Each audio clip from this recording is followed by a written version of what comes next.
विधानसभा रे उठिला ममिता मेहर हत्या प्रसंग शून्यकाल रे प्रसंग उठाई बीजेपी विधायक जयनारायण मिश्र। जयनारायण कहते ममिता मेहर हत्या प्रसंग और जेल मध्य गोविंद साहू आत्महत्या घटना लोकों मन में सन्देह सृष्टि करिछि। ए मामलार तदंत भार सरकार सीबीआई को देबे कि बोली प्रश्न करिसेंति जयनारायण। एसत स्वामी लक्ष्मणानंद हत्या नवदास हत्या मामला एबे भी लोकों मन में सन्देह सृष्टि करिछि बोली कहिसेंति जयनारायण मिश्र। शून्यकाल में बीजेपी विधायक जयनारायण पचार प्रश्नर जवाब रखिछि सेपटे बीजेडी विधायक प्रताप देव कहते पुलिस हाथ में आईन हाथ में से क्या प्रश्न पचारुछंती बोली कही समालोचना करिसेंति। सरकार निष्पत्ति नेबारे विफल बोली अभियोग लगाइछंती प्रताप देव।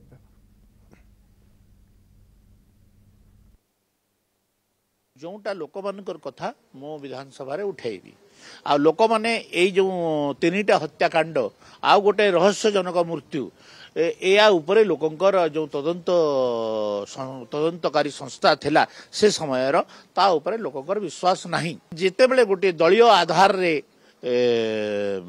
तदंत हेइतला सरकार पुलिस को चाप पकई तदंत को बाटो बड़ा करिथिले।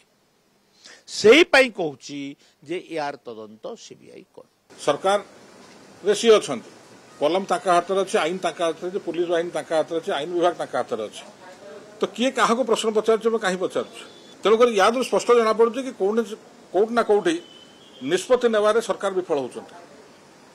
कथा आगे कहा होउछि चिंता परे करा होउछि।